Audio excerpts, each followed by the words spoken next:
Kashmir, please? Well, we spoke last night about Kashmir, and the Prime Minister really feels he has it under control. I know they speak with Pakistan, and I'm sure that they will be able to do something that will be very good. You want to We add spoke something? about it last night at Guerrero. Mr. Modi, do you want to add?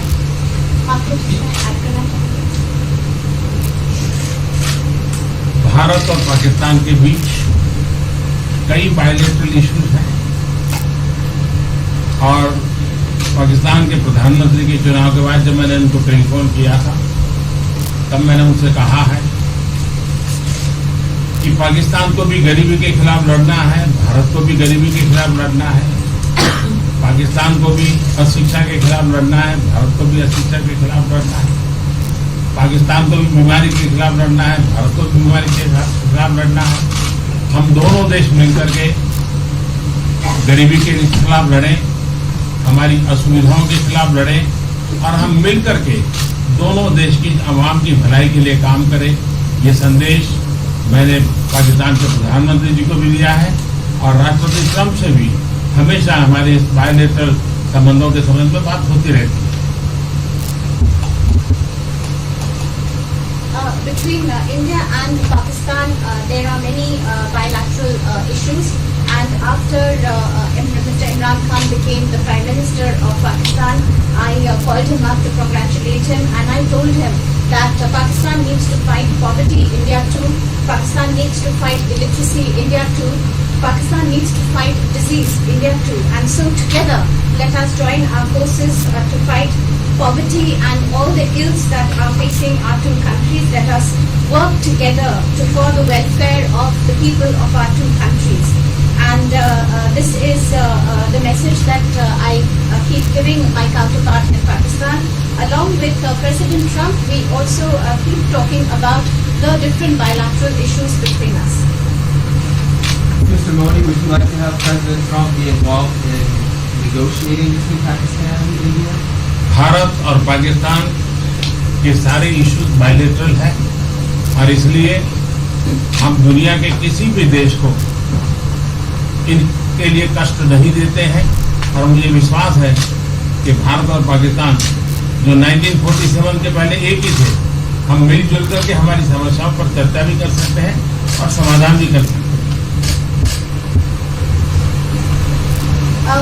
India and Pakistan have all the issues are of bilateral nature, and we do not want to give pains to any country in the world to in fact try to do anything in this, because these issues are bilateral. And I trust that before 1947, when we were one country, then even afterwards we can find solutions through discussions. Mr. President, is that offer still on the table? I'm here. I have a very good relationship with both gentlemen, and I'm here if for any reason, but I think they can do it themselves very well. They've been doing it for a long time. President, the Chinese have said today publicly that it's more low-level calls that have happened, and they're downplaying the significance of the calls the U.S. administration. I don't know what you mean by that. Low level? The vice premier is low level? I don't think so. What's in your mind, they're low level? What is the position of the gentleman that was quoted in the newspaper today? Well, the Vice Premier, Leo, came out with very significant statements, and we've been communicating through intermediaries back and forth with him. It's the vice premier of China. Yes, sir, I understand. That's not low level. I understand, I agree. I was just, there was a statement that the spokesman for the Foreign Ministry, for instance, said they weren't aware of the calls happening. I don't know about a There's story been communication going on. at the highest level. Thank you, Mr. At the President. highest level. Can you clarify the calls? No, I don't want to. We don't want to go into. We don't want to go into. Hey, look, in the meantime, our country is doing great. We're doing great. And the Prime Minister just congratulated me. Everybody that's met has congratulated us on the job we're doing in the United States with our economy. Our economy is phenomenal, best it's ever been. And that's despite the trade deals. And when the trade deals get done, like we did with Japan yesterday, we did a really big, tremendous trade deal with Japan. And we have others coming. We're negotiating now in earnest with the European Union because they want to do that. They want to do that, and I do too. So we have, when we get these deals done, our country will be transformed. I mean, it'll be monetarily transformed. It's such a difference between the horrible, horrible one-sided deals that we had in the past. And frankly, past administrations should be ashamed of themselves for allowing that. But we have many of them. One of them is the USMCA, Mexico-Canada. And hopefully that'll get voted on very quickly. Everybody wants it to happen, so hopefully we can make that a bipartisan bill. But we have many trade deals that are doing very well, and including China. And I think it was necessary to go through this, you would say a rough patch, but I'd say maybe much more than a rough patch. But that's okay, because we've been paid billions and billions of dollars. And you know that prices haven't gone up, and there's been no inflation. And we've put a lot of money in the Treasury, and tens of billions of dollars. And I've given a lot of it to the farmers that were hurt. I've been able to give a lot of money, compliments of China, to the farmers that were hurt, because we gave them 16 billion and we gave them 12 billion the year before. That made them whole. That was the amount of money that China didn't invest in to our farmers, give to our farmers. So the farmers have been amazing, but they're very happy with the job we're doing. But eventually, they're going to be the biggest, or one of the biggest beneficiaries. Okay? Did you attend the climate session? Say it? Did you make it to the climate session? Were there any conclusions that you should I'm going to. In fact, it's going to be our next session. So we haven't had it. Do you have a message that you would like to deliver to? No, I want clean air and clean water. And we're right now having the cleanest air and cleanest water on the planet. But that's what I want. I want absolutely clean air and clean water. Mr. President, just briefly back on China, we saw the comments from you about wanting calm.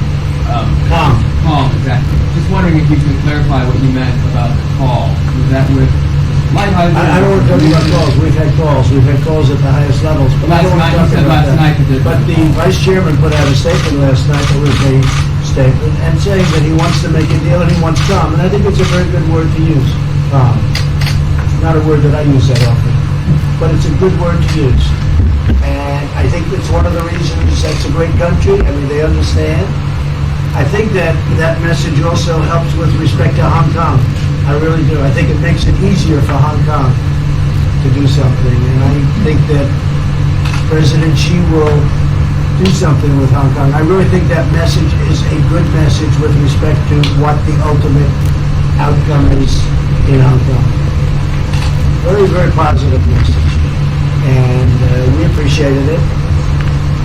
We appreciated it. What else? Anything else? Mr. President, what are your latest thoughts on your threat on pulling out of the WTO? And if you do, can I also ask Mr. President Modi what your response to that in terms of how it will affect India's trade strategy? Well, we haven't been happy with the WTO, but now we're winning cases. We won the big Airbus cases, it's a tremendous case. I mean, it's billions of dollars.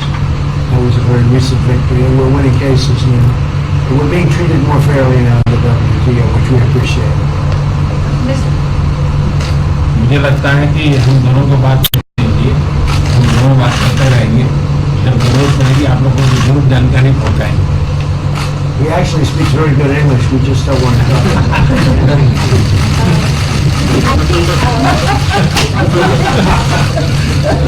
I think that you should let us discuss these things, and when we feel need, we will communicate to you.